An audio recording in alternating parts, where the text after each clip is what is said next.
히브리서 1장 1절 옛적에 선지자들로 여러 부분과 여러 모양 우리 조상들에게 말씀하신 하나님이 이 모든 날 마지막에 아들로 우리에게 말씀하셨으니 이 아들을 만유의 후사로 세우시고 또 저로 말미암아 모든 세계를 지으셨느니라. 이는 하나님의 영광의 광채시요 그 본체의 형상이시라. 그의 능력의 말씀으로 만물을 붙드시며 죄를 정결케 하시는 일을 하시고 높은 곳에 계신 위엄의 우편에 앉으셨느니라. 아멘. 자, 이제 우리는 히브리 대학에 입학을 했습니다. 갈라디아 대학을 졸업하고 율법으로부터 온전히 갈라서는 이런 사람이 바로 이 갈라디아 대학을 졸업한 사람이다.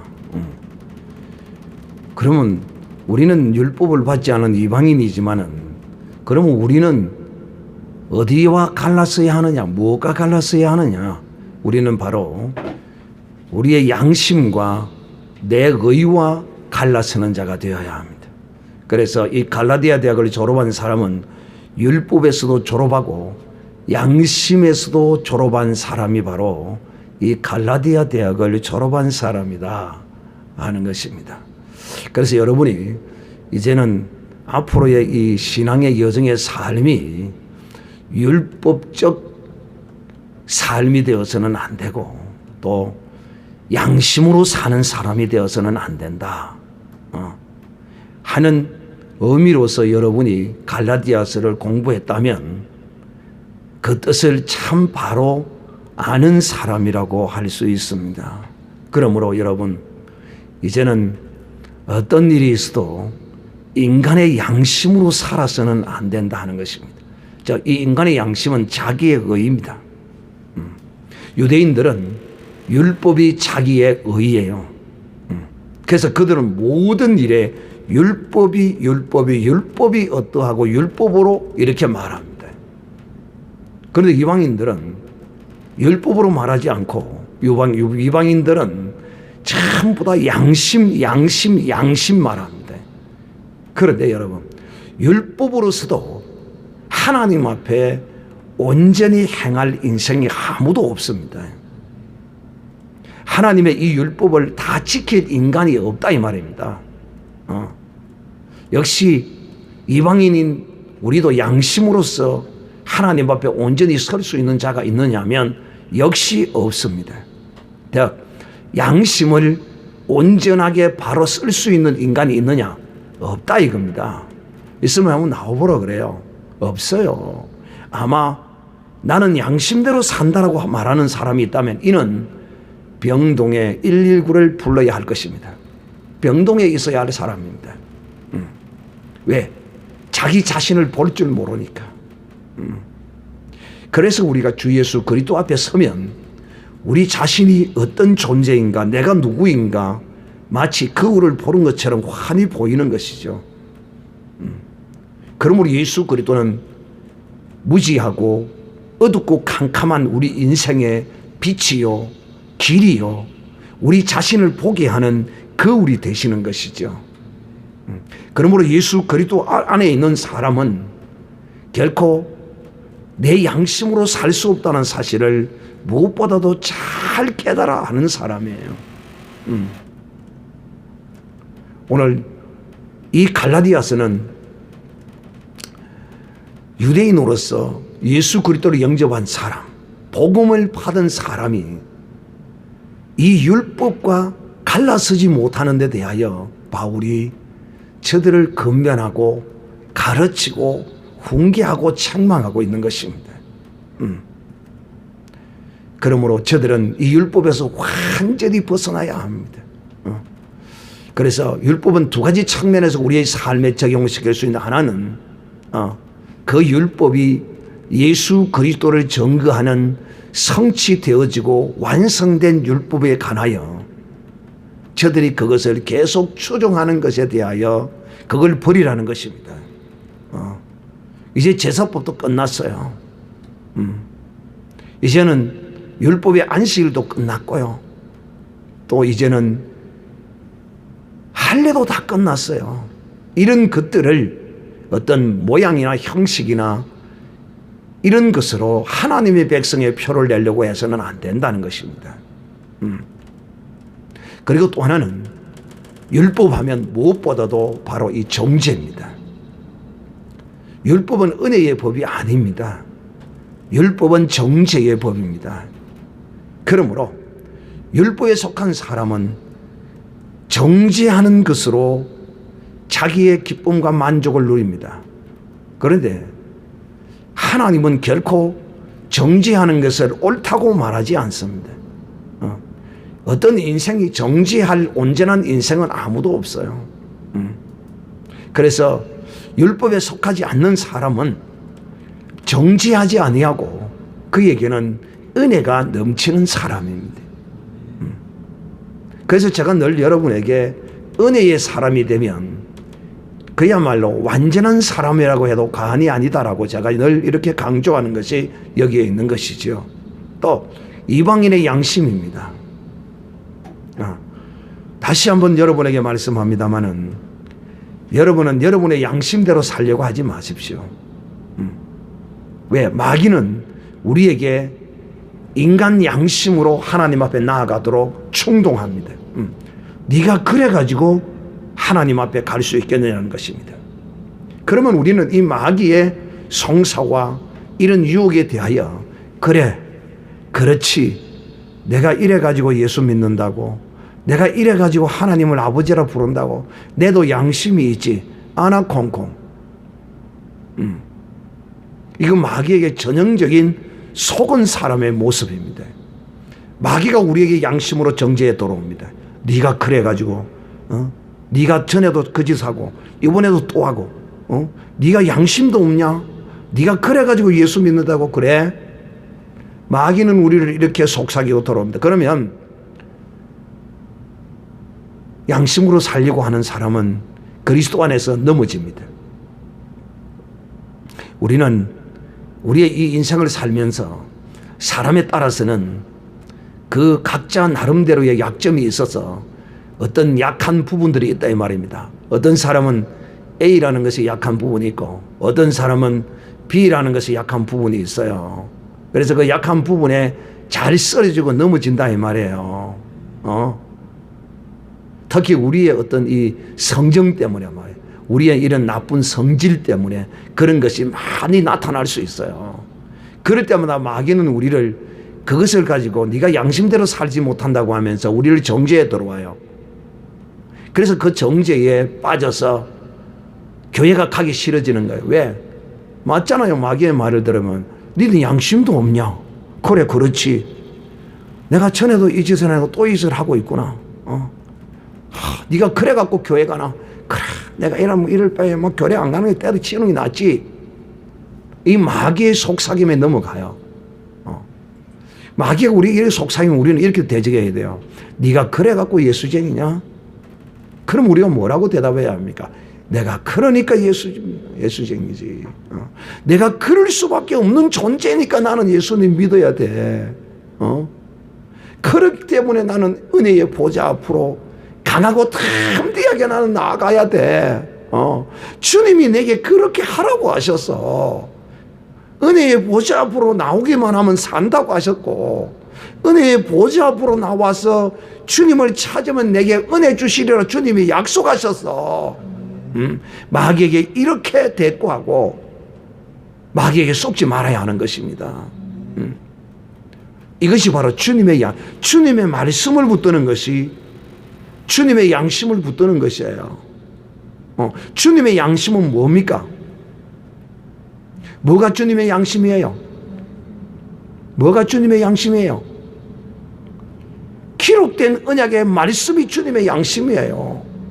너희는 강하고 담대히 은혜의 보좌 앞으로 나와. 이게 주님의 양심이라니까. 주님이 우리에게 말씀하신 것이 주님의 양심이에요. 자, 제가 늘 여러분에게 우리의 신앙은 관념적이고 추상적이지 말아야 한다. 실제적이고 구체적이어야 한다. 늘 이렇게 여러분에게 제가 말합니다. 즉 다시 말하면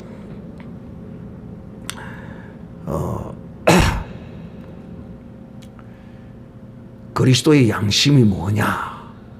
그러면 그냥 뭉해져요. 뻥합니다. 그리스도의 양심이 뭐지? 그리스도의 양심이 어떻게 생겼지? 여러분, 그리스도의 양심이 어떻게 생겼어요? 그리스도의 양심은 사각형으로 생겼어요. 눈치 있는 사람은 알아요. 아이고, 그리스도의 양심은 바로 이 기록된 말씀이 주님의 양심을 이렇게 기록해 놓은 거란 말이에요. 그러니까 우리가 우리의 양심으로 생각하면, 아이고, 내가 한 번, 두 번도 아니고 늘 이 끈으로 넘어지고 쓰러지고, 내가 이렇게 어떻게 주님 앞에 나갈 수 있느냐? 이게 우리의 양심이에요. 그런데 주님은 그게 아니거든요. 주님은 70번을 7번씩이라도 내 앞에 나오라는 겁니다. 490번이 아니라 그 497, 7이 49라는 이 개념은 주님 오실 때까지, 네가 주님 앞에 가는 그날까지 은혜의 보좌 앞으로 나와 이 주님의 거룩한 그 피 묻은 십자가의 손을 잡으라는 것입니다. 그 피 묻은 주님의 허리를 만지시라는 것입니다. 그 피 묻은 주님의 머리를 만지라는 것입니다. 이것이 주님의 양심이라 이 말이야. 그러므로 이 갈라디아 대학을 졸업한 사람이라면 율법에서 완전히 자유해야 합니다. 율법에서 자유한 사람은 앞에서 설명한 것처럼 정죄하지 않는 사람입니다. 옳은 거는 옳다, 그런 거는 그렇다라고 말할 수는 있지만은 정죄해서 아니 된다. 정죄 당하지도 말아야 합니다. 따라합시다. 정죄하지도 말고 정죄 당하지도 말자. 시작. 정죄하지도 말고 정죄 당하지도 말자. 어리석은 사람은 정죄를 당해요. 정죄를 하는 사람을 향하여 네 실컷 해봐라. 내가 정죄 당하는가? 나는 주님 앞에 나아갈 것이야. 할렐루야. 그렇게 해서 여러분은 정죄하는 자의 정죄에서 자유해야 돼요. 모르는 사람은 늘 정죄하기 바빠요. 그래서 여러분은 이 갈라디아 대학을 졸업함으로써 이제는 정죄하는 사람이 아니라 은혜의 사람, 은혜의 사람, 인간 양심을 쫓는 사람이 아니라 그리스도의 양심을 쫓아서 행하는 사람. 오늘날 여러분, 이 세상의 사람들이 가끔 이렇게 말합니다. 예수 믿고 죄사함 받고 천국 가자고 이렇게 말하면 저들이 뭐라고 말하느냐 하면 이렇게 말하죠. 예수 믿어야 천국 가나 양심을 바로 써야 천국 가지, 복장을 바로 써야 천국 가지. 네가 참 알지 못하는 말을 하는도다. 인간치고 그 양심을 바로 쓸 인간은 아무도 없다. 아무도 없다. 왜? 인간은 다 거짓되기 때문입니다. 사람에게 속지 말아야. 믿을 인간은 세상에 아무도 없습니다. 나 자신도 믿을 존재 아니에요. 나 자신도 믿을 거 못 돼요. 오직 믿을 것은 우리 주 예수 그리스도밖에 없어요. 그러면 목사님, 사람을 믿지 못하면 사람을 어떻게 해야 됩니까? 사람을 믿으라는 것이 아니라 사람은 사랑해야 될 존재입니다. 사람은 불쌍히 여기고 긍휼히 여길 존재지 믿을 존재가 아니다 이 말입니다. 한갓 그 능력이 호흡에 있는 이 인생을 의지하려고 그래. 어리석은 사람이다. 그러므로 여러분, 이 인간의 양심은 그야말로 사도 바울이 뭐라고 했습니까? 똥과 같다. 그런 무더기다.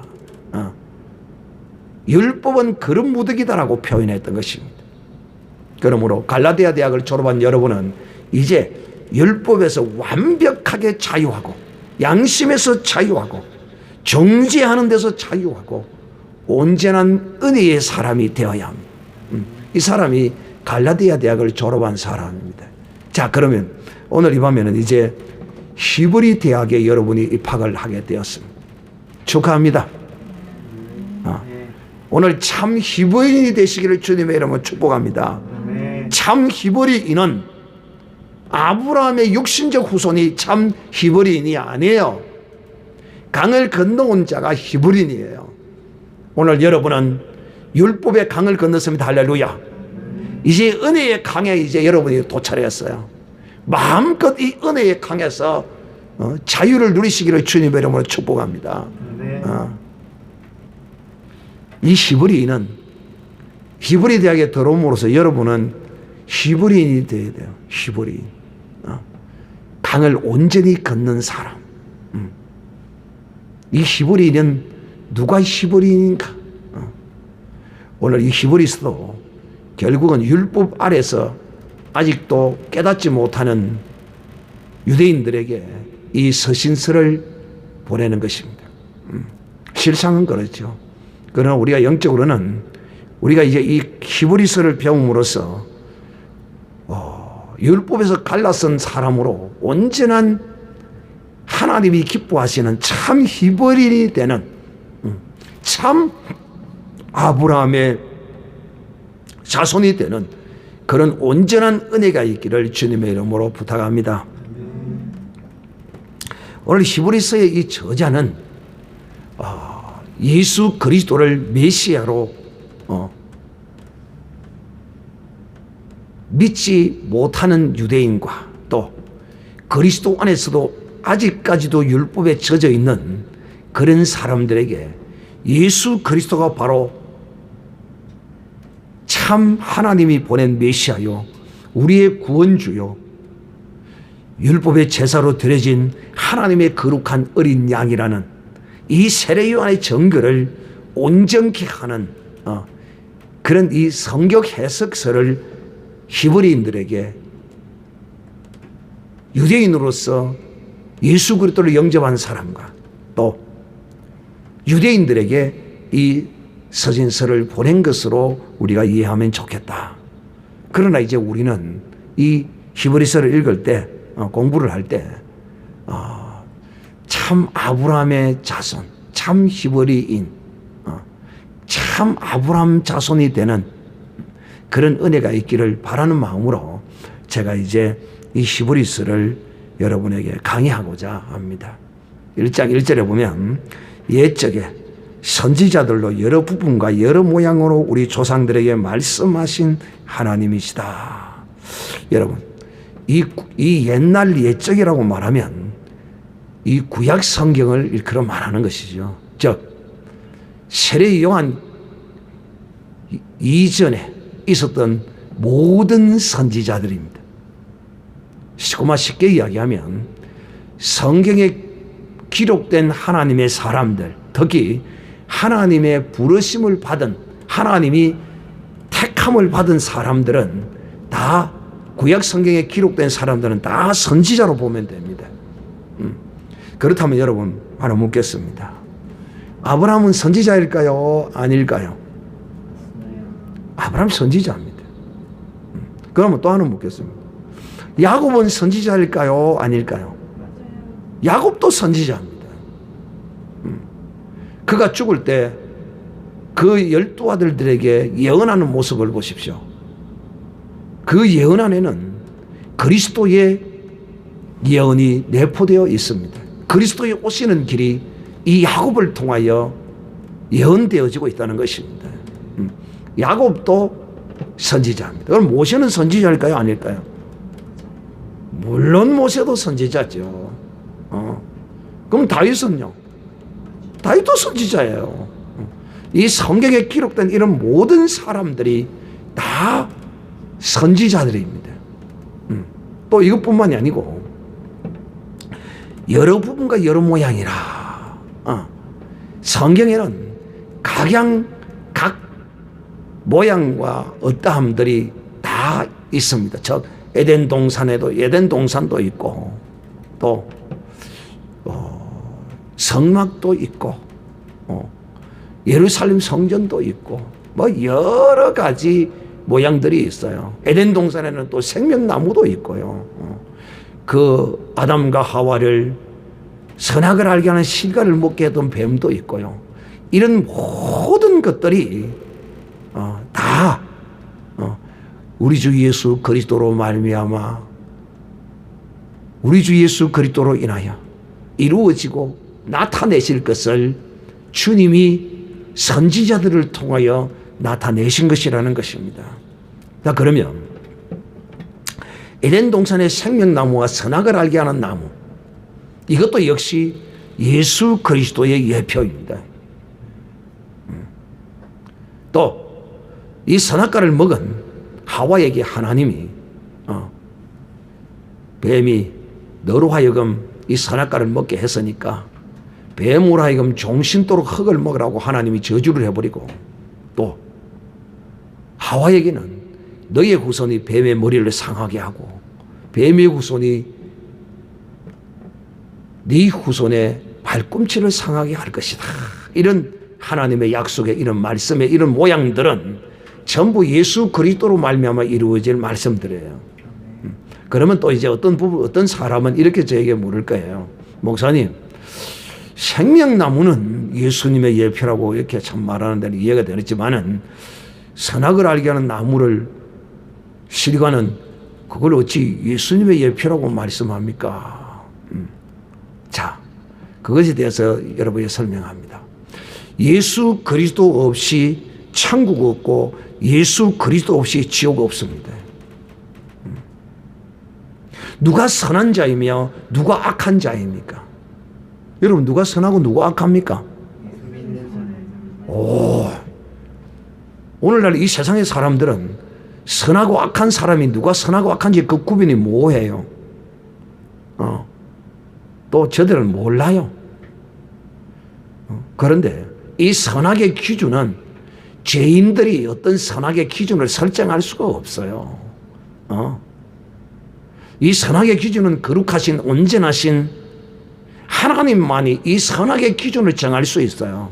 그런데 이 하나님의 선악의 기준은 뭐냐? 하나님은 예수 그리스도를 믿는 자를 선한 자, 예수 그리스도를 믿지 않는 자를 악한 자라 이렇게 말합니다.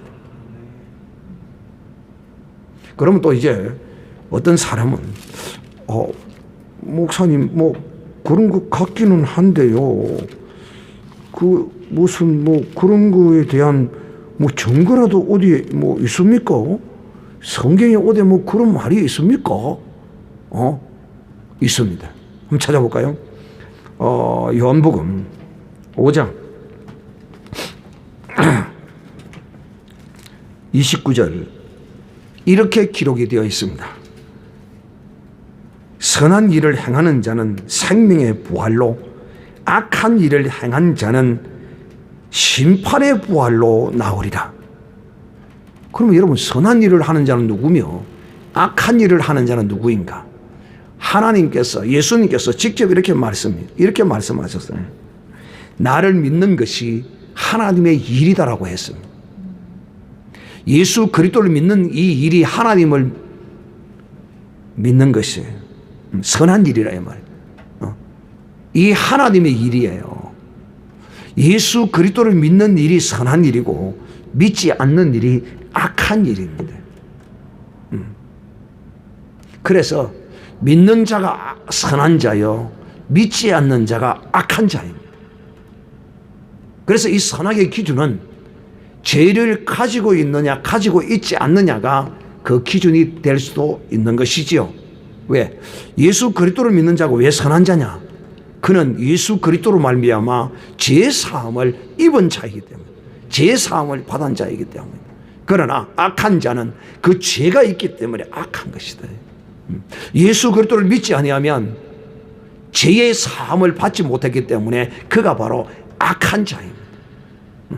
그래서 믿는 일을 행한 자는 선한 자로서 생명의 부활로 나올 것이고, 예수 그리스도를 믿는 자가 선한 자요, 믿지 않는 자가 악한 자입니다. 그러므로 바로 모든 선악의 기준은 예수 그리스도입니다. 그런 의미에서 제가 이 선악과도 예수 그리스도의 예표라고 하는 것입니다. 그러니까 예수 그리스도를 인간들이 임의로 마음대로 판단하고 생각하고 그리해서는 안 된다 이 말이에요. 에덴 동산에 있는 선악과를 어떤 사람은 또 이렇게 물을 수 있어요. 목사님, 선악과는 정말 먹으면 안 되는 겁니까? 못 먹을 겁니까? 영원히 못 먹을 겁니까? 아니면 먹을 수도 있는 것입니까? 이렇게 말합니다. 마치 이것과 같아요. 내 마누라는 얼마든지 먹어도 되잖아요. 그런데 남의 마누라를 먹으면 돼야 안 돼요? 똑같은 여자인데 내 마누라는 먹어도 되지만은 남의 마누라를 먹으면 안 되는 거예요. 마치 이 선악을 알게 하는 이 실과의 나무를 하나님이 먹지 말라고 하는데 먹기 때문에 죄가 되는 거고, 선악과의 실과를 하나님 먹으라 하면 죄가 되지 않는 거예요. 즉 하나님의 말씀에 그 모든 선악이 결정이 되어지는 거라 이 말이에요. 하나님이 예수 그리스도를 이 땅에 보내신 것은 바로 무엇 때문에 보내셨느냐? 우리로 하여금 생명을 얻고 풍성히 얻게 하시기 위하여 우리에게 보내신 것입니다. 그러므로 모든 인생의 이 선과 악의 기준은 바로 예수 그리스도라는 것입니다. 하나님은 믿는 자를 선한 자, 믿지 않는 자를 악한 자로 하나님이 판단하시고 여기시는 것입니다. 자, 제가 이 밤에 여러분에게 말씀하고 있는 주제의 핵심은 뭐냐면, 성경에 있는 이 모든 여러 부분과 여러 모양들은 전부 다 예수 그리스도를 예표한 것이다. 이걸 지금 여러분에게 말씀드리고 있는 것입니다. 사랑하는 형제들이요. 그러므로 하나님이 모세를 불러서 모세에게 성막을 모세에게 말씀하신 것은 바로 이 성막이 예수 그리스도의 예표인 것입니다. 예루살렘 성전도 예수 그리스도의 예표인 것입니다. 그러니까 이 성경의 선지자들도 다 예수 그리스도의 예표인 것입니다. 하나 예를 들면 이런 것이죠. 선지자가 어떻게 예표가 됩니까? 모든 선지자는 다 예수 그리스도의 예표입니다. 즉 여러분, 다윗을 통하여 하나님이 이 선지자 다윗을 통하여 예수 그리스도를 예표하셨습니다. 어디에요? 시편을 통하여 읽어보세요. 거기에 예수 그리스도의 고난이 다윗을 통하여 그대로 엘리엘리 나마 사박다니, 나의 하나님 나의 하나님 어찌하여 나를 버리시나이까. 이 고백을 예수님이 그대로 하십니다. 친구가 제비를 뽑아서 그걸 내 옷을 나누었다. 이것도 다윗의 고백에 다 나오는 이야기들이에요. 그런데 여러분, 하나 분명히 여러분이 알아야 할 것은 뭐냐면, 다윗의 이 고난을 통하여 예수 그리스도의 고난이 예언된 것은 다윗의 어떤 고난 가운데서 예수 그리스도의 고난이 예언되어지고 있느냐 하는 것입니다. 이걸 정확하게 아셔야 돼요. 오, 그렇습니다. 다윗이 자기 죄를 짓고 자기 죄를 인하여 고난을 당하는 가운데 그리스도의 예표의 고난이 노래되었다면 이건 좀 이상하겠지요. 그렇죠? 그런데 다윗의 이 고난은 어떤 고난이었냐면, 자기 죄가 아닌 의를 인한 그 고난을 당할 때, 의를 위한 고난을 당할 때, 그때 하나님이 예수 그리스도의 고난을 다윗 가운데 하나님이 나타내신 것이고, 다윗이 그 고난 가운데서 예수 그리스도가 당할 고난을 그대로 그 입으로 예언했던 것입니다. 그래서 여러분, 여러 선지자와 여러 모양들, 이 모든 것들이 다 예수 그리스도로 나타내고자 하셨던 하나님의 뜻을 따라서 이 선지자들도 예수 그리스도의 모형으로 일했던 것이에요. 또 하나의 사례를 들어볼까요? 엘리사입니다. 엘리사가 생도들에게 먹을 것을 나누어 주는데 기도하고 그 분량이 얼마 되지 않는데도 기도하고 그걸 나누어 주니까 계속 그것이 나왔습니다. 그게 뭐냐면 바로 500여의 기적이 이루어질 것을 이미 이 선지자를 통해 하나님이 보여주셨어요.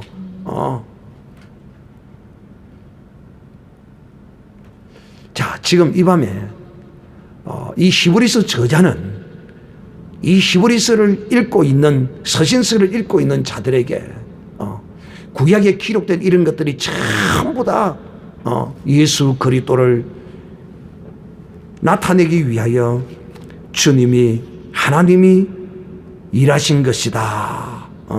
그것을 지금 1장 1절에 말씀하고 있는 것입니다. 즉 다시 말하면 이런 겁니다. 이렇게 하나님이 일하시다가 마지막에 이 여러 부분과 여러 모양으로 말씀하시던 하나님이 마지막에 아들로 짠 하고 나타내셨다는 것입니다. 즉 다시 말하면 여러 부분과 여러 모양의 나타낸 이런 것들이 전부 다 예수 그리스도의 모형이라는 것이죠. 쉽게 이야기하면 하나의 사례를 들어 여러분이 다시 한번 또 설명을 하면 이렇습니다. 퍼즐이 있죠. 퍼즐은 어떤 한 그림을 조각조각 내어서 그 그림 형태를 맞추는 것이 퍼즐이죠. 제가 이 아이들을 키울 때 이 퍼즐을 사서 지능 발달에 좋다고 그래서 퍼즐을 사서 이제 놀이하라고 같이 나누어주고 같이 놀고 그렇게 하기도 했죠. 그래서 그걸 보면서 우리 기독교인들이 어린이 유아교육용으로 기독교용으로 퍼즐을 좀 만들었으면 좋겠다 하는 그런 생각도 많이 가졌죠. 그런데 그런 것들이 없는 것 같더라고. 내가 가보니까 그런 게 없네. 그게 참 안타깝고 그래서 제가 늘 참 지금까지 내가 이루어보지 못하는 것이 해보고 싶은 것이 딱 하나가 있는데 그게 뭐냐면 태아복음입니다. 태아복음이 뭐냐면 글자 그대로 태아에게 복음을 전하는 것입니다. 이 프로그램을 제가 한번 해보고 싶었는데 제 사정상 여러 모양으로 내가 그걸 하나 해보지 못한 것이 제가 굉장히 마음이 섭섭한. 그런데 다행히 또 하나는 하나님이 이 보석을 하나 보내줘가지고 이 진리의 거룩한 말씀을 잘 배우게 해주셔서 너무도 감사하고 잘 다듬어.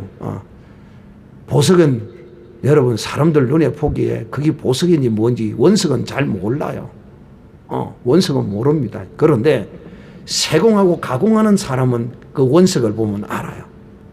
그래서 하나님이 이 원석을 하나 보내놔서 이제 잘 다듬어서 반짝반짝 정말 다이아몬드 같이 빛난 그런 이제 훌륭한 하나님의 사람으로 예비할 수 있도록 보내주셔서 그거 하나는 내가 하나님이 내 마음 속에 늘 그런 걸 가졌어요. 내게 주신 이 기록된 말씀을 해석하는 이 지혜를, 이 성령의 감동하심을 하나님 이대로 그냥 내려서만 끝이고 말 것입니까? 늘 내 가슴 속에 그런 생각을 가졌었어요.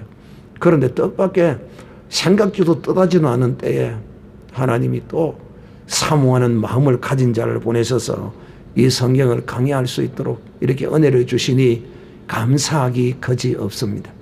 어쨌든 여러분 이 퍼즐은 어떤 모양을 맞추는 거예요. 근데 조각조각 내놓은 거예요. 그 아이들이 이제 그 모양을 딱 보고는 이 퍼즐을 딱 헛쳐버리죠. 엎어서 헛쳐버립니다. 그러면 열심히 맞춥니다. 그 조각조각을 하나 탁탁탁 맞춰보면 그림이 코끼리가 나오기도 하고 사자가 나오기도 하고 그것이 딱 맞추어지죠. 지금 이 히브리서 기자가 이걸 말하고 있는 것입니다. 성경의 이 모든 것은 다 예수 그리스도로 다 맞추어지게 되어 있다는 것이죠. 이렇게 하나님이 이걸 이제 마지막 그 퍼즐 한 조각이 무엇이었죠? 하나님이 예수 그리스도로 나타내는 마지막 퍼즐 한 조각이 무엇이라고 하나님이 말씀했죠? 예수님이 뭐라고 말했죠? 세례 요한. 그렇지. 마지막 이 세례 요한이다. 세례 요한을 딱 이 퍼즐에다 딱 갖다 대니까 예수 그리스도의 모양으로 이 성경이 퍼즐식으로 착 완성이 되어지는 거란 말이야. 이것을 지금 이 히브리서 기자가 우리에게 말씀하고 있는 것입니다.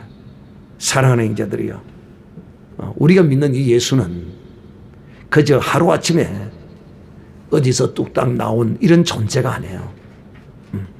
수천 년의 인류의 역사를 통하여 하나님이 그 시대와 문화적 사회적 배경을 초월한, 다 달라요. 그 시대와 문화적 이런 게 다 다른 이런 사람 하나하나를 하나님이 부르셔서 그들을 통하여 예언해 놓으시고, 마지막에 예수 그리스도를 보내심으로써 예수 그리스도를 통하여 구약 성경을 착 보니까 이 선지자들도 전부 예수 그리스도를 나타내기 위해 하나님이 불러내셨고, 성경의 여러 부분과 여러 포양으로 말씀한 이런 모든 것들이 다 예수 그리스도를 인하여 말씀하신 것이라는 것이 보여지게 되는 것이에요.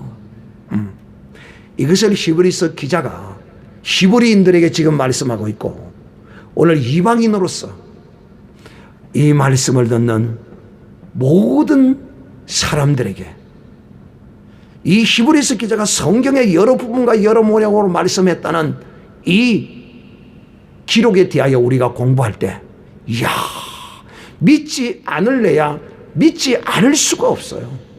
어떻게 이렇게 시대적 문화적 모든 배경이 다른 사람들을 불러서 동일한 예수 그리스도를 하나님이 그들을 통하여 나타내셨는가? 기가 막히는 거죠.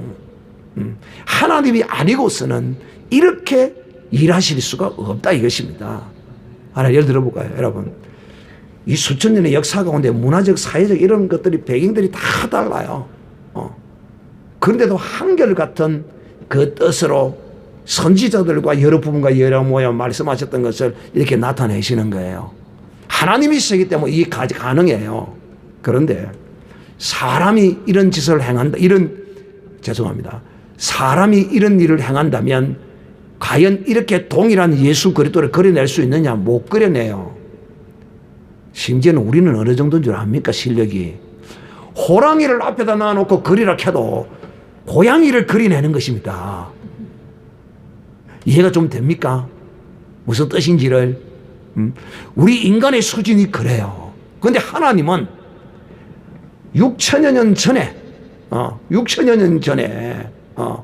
그 이전에, 훨씬 더 이전에 예수 그리스도를 하나님이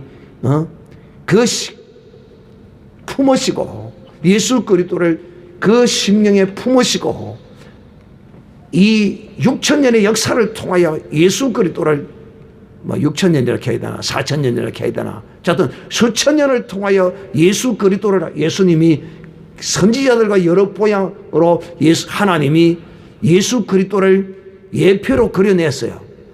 그리고 2000여 년 전에 예수 그리스도를 이 땅에 보내셨는데 딱 보니까 정확하게 맞는 거야. 이 수천 년의 역사를 통하여 하나님이 일하신 것이 정확하게 나타나. 기가 막히지 않습니까? 저는 이 예언의 말씀이 성취되는 이걸 보고 저는 깜짝 놀랐어요. 제가 이 은혜를 받고 이 믿음을 가질 때 말이에요. 특히 이 구약 성경을 성취된 언약의 약속의 말씀으로 신약을 가지고 이제 설교하고 준비하고 이런 과정에서 이 말씀을 받을 때 저는 정말 깜짝 놀랐어요. 믿지 않을래야 믿지 않을 수가 없는 거죠. 하나님이 아니고서는 이런 역사를 쓸 수가 없어요.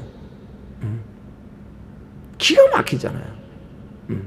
호랑이를 놔놓고 그리라고 하는데 고양이 새끼 한 마리 그리라는 이게 우리라니까. 근데 하나님은 정확하게 창세전에 품으신 예수 그리스도를 천지 창조를 통하여 나타내시고 일하시면서 수많은 선지자와 여러 모양으로 예수 그리스도를 예표로서 그리시던 하나님이 마지막에 예수 그리스도를 우리에게 딱 보내심으로써 예수 그리스도를 딱 보니까 이 구약 성경에 예언하신 이 모든 말씀들이 다 예수 그리스도를 그대로 탁 들어맞고 적용이 되어진다 이 말이에요. 이게 하나님이 아니고 살 수 있느냐 이 말이야. 이게 우리 기독교가 다른 거예요. 이 세상 종교를 만들어낸 종교 창시자들은 이런 자가 한 사람도 없습니다. 그들은 이런 성경을 가지지를 못해요. 그래서 이 성경을 이용해 먹고 자기들 목적을 이루기 위해서 성경을 이렇게 악의적으로 막 이용을 할지는 있을 수도 있어도 예수 그리스도는 온전히 저들이 모방할 수는 없는 것이죠. 왜? 예수 그리스도는 오직 한 분밖에 없기 때문인 것입니다. 그러면 오늘 여러분은 이 밤에 히브리서 1장 1절에 관하여 이 히브리서 기자가 우리에게 말씀하고자 한 그 뜻을 온전히 아는 여러분이 되시기를 바랍니다. 제가 여러분에게 설교해온 모든 것이 다 이겁니다. 마태복음도 새벽에 지금 강의하고 있지만은 마태복음도 보면 전부 다 이걸 지금 말하고 있어요, 내가. 오늘 아침에도 여러분 다 들었던 말씀인데 마태복음 이제 9장을 지금 들어가고 있는데 9장 1절의 내용이 중풍병자의 사건이에요. 거기 다 율법에 다 그려진 신랑 대신 예수 그리스도에 대한 말씀이에요. 제 설교는 모두가 다 하나님의 이 여러 부분과 여러 모양으로 말씀하시던 그 모든 것들을 예수 그리스도께서 성취하시고 온전히 이루시는 것을 여러분에게 말씀을 전하는 거예요. 또 예수님의 시험도 광야의 시험도 마찬가지죠. 예수님의 광야의 시험 왜 받습니까? 그거 그냥 우연히 받는 게 아니거든요. 그럼 어떤 사람은 그래요. 목사님, 예수님은 창조주라고 하셨잖아요. 그런데 어찌 창조주가 자기의 피조물인 마귀에게 시험을 받아요? 그래. 그것이 바로 하나님의 무엇이라고요?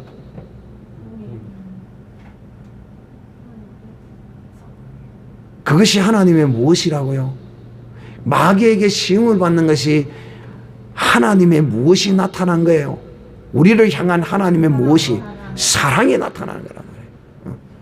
우리를 그만큼 사랑하셔서 자기의 피조물에게 시험을 받기까지 우리를 이 피조물인 마귀가 하나님의 피조물인 마귀가 아담을 속여서 모든 후손을 자기의 종으로 만들어 버렸어. 이것을 하나님이 찾아오기 위해서 부득불 그 창피와 수모와 이런 모든 것을 무릅쓰고 이 육신의 연약한 몸을 입으시고 굶주리는 가운데서 마귀에게 시험을 받도록 하셨어.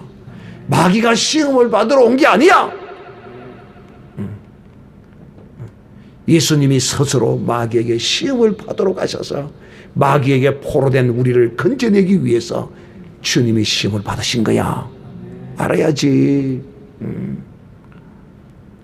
제가 그래서 이것을 여러분에게 이해시키고 설명하기 위해서 제가 이런 예화를 가끔 들기를 해요. 어떤 예화를 들었냐면 요즘은 그런 일이 없지만 옛날에는 종이 있었고 주인이 있었어요.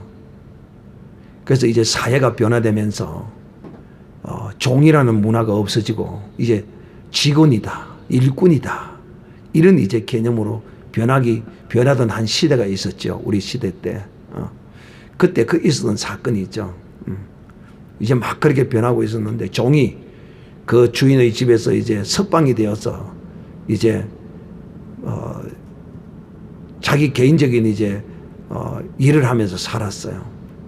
그러니까 이제 그 주인도 전에 주인이었던 그 주인의 아들도 국민학교 입학을 하고 종의 아들도 국민학교 똑같이 입학을 하고 그래 된 거예요.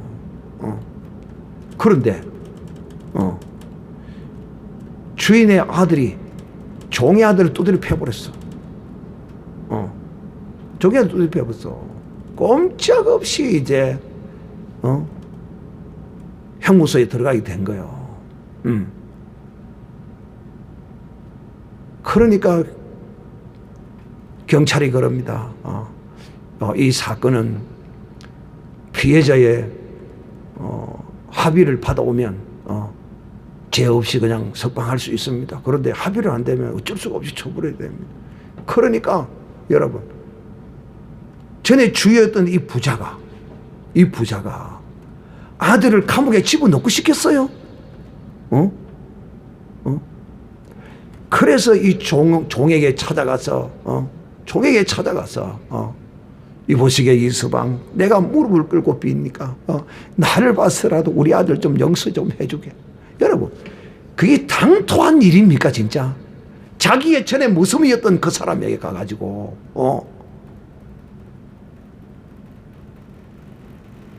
좀 이제 이해가 됩니까? 하나님의 심정이 이해가 됩니까? 자기의 아들을 위해서 그 모든 창피와 수모를 자기에게 전에게 종되었던 그 사람에 가서 무릎을 꿇고 빌어서 자식을 형무소 안 가게 구원해 오는 거예요. 이 부모의 심정이야. 부모는 그렇게 한다 이 말이에요. 하나님의 사랑이 바로 그런 것이다 하는 것이죠. 예수로도 왜 시험을 받으셨느냐? 바로 에덴 동산에서 실패했던 아담의 시험의 실패를 성공시키고 마귀에게 포로된 자들을 구원해 내기 위해서 이렇게 부득불이 시험을 받을 수밖에 없었던 것이죠. 이 성경에 기록된 모든 것이 다 이처럼 예수 그리스도를 통하여 그로 말미암아 하나님이 일하시고 행하신 것이라는 것을 제가 여러분에게 전함으로써 여러분이 그 말씀을 듣고 믿음이 생기지 않을 수가 없다. 내가 믿는 예수가 이거 하루아침에 보리수나무 아래서 쫄쫄 굶어 죽은 어떤 그런 종교 지도자가 아니라, 장시자가 아니라 철저히 하나님의 그 약속과 그 언약을 따라 이루어진 말씀을 따라 오셨고, 말씀을 따라 고난받으시고 시험당하시고 십자가에 죽으시고 부활하시고 성천하시고 하나님 보좌 우편에 계시다가 다시 오실 예수 그리스도로 우리에게 나타내신 것이라 하는 것입니다. 그런데 우리가 이렇게 이런 진리의 말씀을 듣고 믿지 않을래야 믿지 않을 수가 없어. 믿지 않는 것이 오히려 이상한 것이야.